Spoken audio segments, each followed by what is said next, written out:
So one thing that I don't have a lot of experience in is baking. To be quite honest, I just don't have a lot of practice in it. Reason being, we live here in Houston where there's just so many acclaimed places to eat, including bakeries that have some wonderful offerings. And today you can just easily fake and bake by going to the store, grabbing an already made pie crust, already made dough, and throw something together that's semi-homemade. I think I heard that term before somewhere. Anyway, I am going to demonstrate my no fuss, very simple, and by simple I mean real simple method of making a pie crust from scratch. Now, more experienced bakers might consider my method's a little unorthodox. You'll also have to forgive me. Since I don't do a whole lot of baking, I don't have all of the common utensils like a rolling pin. So we're going to improvise and use what we got. And so for example, for rolling, I have an empty vodka bottle. We might not bake, but we do other things. But let's get started.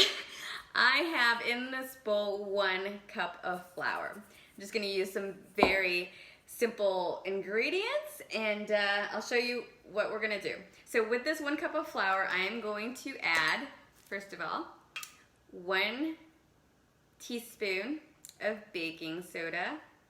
And some people don't add this, but I will add 1 teaspoon of sugar because I like sweet.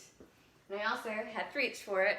We'll add 1 teaspoon of salt. So the salt helps bring out the flavor, and the sugar for me adds a touch of sweetness as well to the crust. I mean, you might have a really sweet filling, but the crust needs some help too. So with all of these ingredients in here, I'm just going to take a wooden spoon and stiffed it around. And to that, I'm going to add 3/4 a cup of room temperature butter. So this is gonna be a butter crust. So it's room temperature, it's gonna cut real easy. And 3/4 of a cup is approximately 1.5 sticks of butter. So I'm just going to cut the butter into the flour.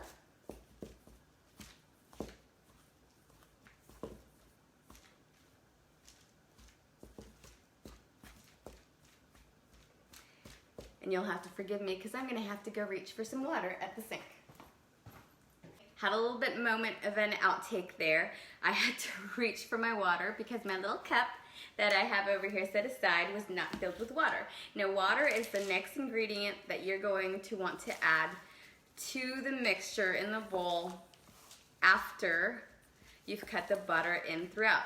Now the butter is pretty much sitting in small clumps, and that's okay because we're going to be doing just a little bit more mixing after we add this water. So a cup of water here is set aside. However, I'm not going to use all of it at once.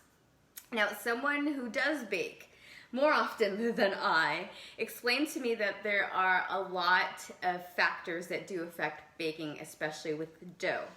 And that could be temperature, humidity, geography, altitude, all these things, the way you breathe, the way you do your hair, I don't know, but there's a lot of science involved in that affects baking, and one thing that you can control is the amount of moisture that you put into your recipe. So I'm just going to add literally 1/3 a cup of water to start off.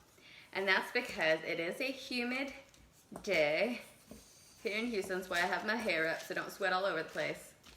And because my butter was room temperature, it is breaking very easily.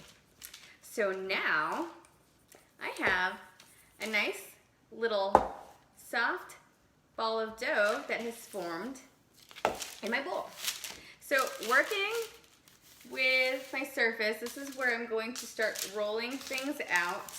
Some people use special cloths, but I use parchment paper. because it tends not to stick to the dough, but I will go ahead and sprinkle quite a bit of flour. I have excess flour that I spilled all over the place, and that's just gonna help.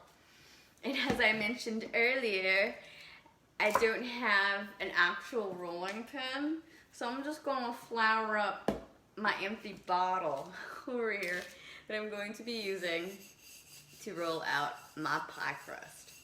So, going to take our mixture and set it out on our floured surface. Excuse me while I set that aside so don't jump off camera again. I'm gonna make a little mound here. And what you wanna do, this is what I do, is you don't just roll and roll and roll and roll and roll randomly. You're actually just going to roll out, away from you, and out towards you. And then you can take the dough and spin it, roll out, roll towards you, spin it. So you're gonna do like 45-degree rotation sort of thing. So it'd just be like a quarter of the way, always in the same direction until you get a sort of circle. But what I'm gonna do too, because I'm a little vertically challenged and because I have my parchment paper here weighed down and taped, is I'm just gonna do a little moving around in those angles. So down we go with the floured rolling pin. We go out and towards, then out and towards. And I'm just going to repeat that. It's a little sticky, so I'm gonna add a little bit more flour here. I'm gonna do that over and over until we have a nice circle. Out and towards, out and towards.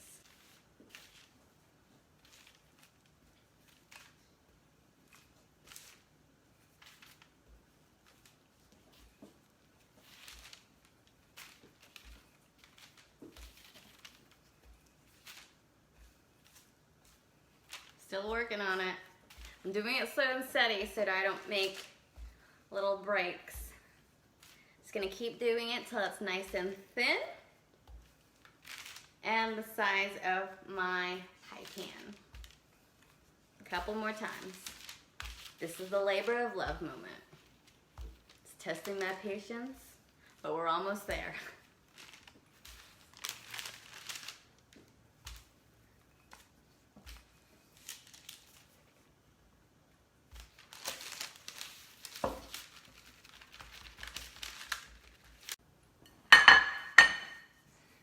Okay, I finished rolling.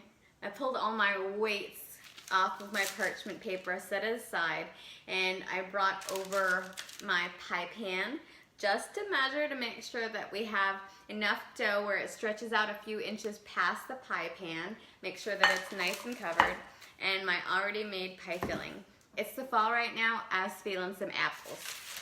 So, taking my parchment paper, I'm going to flip this over as centered as I possibly can on top of my pie pan. Again, it's unorthodox. I don't bake often, but it works for me.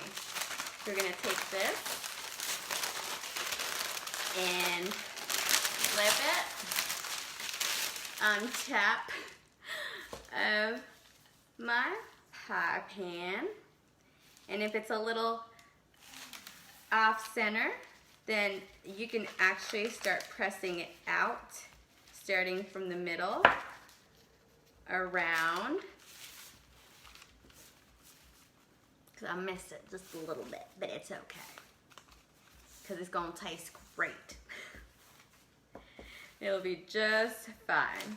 The filling is gonna be amazing, and it's going to cover that bottom part that might not be so even, but will taste great. We're just going to evenly press the pie crust onto the dish. All right. My OCD is kicking in, so I'm going to clean up a little bit, and then we'll finish off the pie crust, making it all pretty and jazzified in the pan. Okay, I took a moment not only to clean my surface, because it's making a big fat mess, but also to adjust the camera, because I was noticing we have this awful fluorescent light above this kitchen island. And so for filming purposes and photography, it does kind of flush out the lighter colors and you couldn't quite see the pie crust as it was. So I wanted you to get a little bit more of a view, a good view of what I have going on. Not perfection, but it works. So we could get all fancy and put like little designs into it, working our fingers and our muscles, our knuckles around to make little indentations and folds. So I'll do that just because I started to, but it's not necessary. So I have my oven preheated. It's been preheating for maybe 10 or 15 minutes now, so it should be the right temperature. It's preheating at 475. Reason why I have it so high is because this pie filling is already made. It's already cooked down. Don't have to worry about it. It's, you know, if you had a custard or something more cream-based that was uncooked, you'll want to keep your temperature lower. But since we're basically just flash cooking this, just to get the crust cooked underneath, and we don't want to burn it, so we won't have it in there for too long. But I'm just going to dump my apples, my tender, yummy, sweet apple filling, into the pie crust.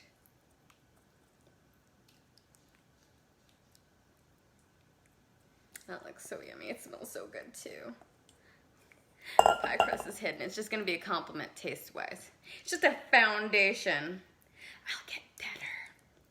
But that is my very humble, very simple method of making at-home pie crust from scratch. And so we are going to pop this into our oven, and I'll show you the finished product, and hopefully it's as amazing as I think it will be. Pie, 475-degree oven, 8 to 10 minutes. It's already hot. Pop it in, set our timer. We'll start it with that 8 minutes, and we'll go from there because I don't want to burn it. And it's been a little while, so I just want to make sure we use the minimal time right now. And there we have it. Okay, so the timer just went off at 8 minutes. It's getting nice and golden, but I don't think it's quite there yet, so I adjusted it, added 2 more minutes, so it'll be a total of 10 minutes cooking time. We'll check back in just a little under 2 minutes. Okay, 10-minute timer just went off, and I wanted to pop the camera back on so we could do the big reveal all together. So here we go. 10 minutes, switch the oven off. Safety, you know I'm all about safety. And look at that! Look at that! I'm so proud of myself. So I, again, do not bake often. I have probably made two pie crusts my whole life from scratch. This being one of them. So I've only made like one pie crust before. When someone was showing me how, it was probably my grandmother before she passed, bless her heart, may she rest in peace. But I can't even talk because I'm super excited about this finished product. Look at this, you guys. This is my apple pie from scratch. My pie crust from scratch. I'm so proud of myself. I'm gonna let it cool down. I can't wait to eat it. If there was smell-o-vision right now and hopefully taste-o-vision, I can't even talk. I'm really proud of myself. Okay, it is time. It's been cooling for just a few minutes. It's still nice and warm. I can still feel the warmth coming out of the pan, and it just smells so good, you guys. I can smell the butter from the crust. I can smell the cinnamon and the apples, and it just all comes together so wonderfully, and I'm so happy and proud of myself for a successful pie crust. So we're really gonna find out how perfect it ended up by cutting into it. So first slice of the pie. Oh, yeah, buddy.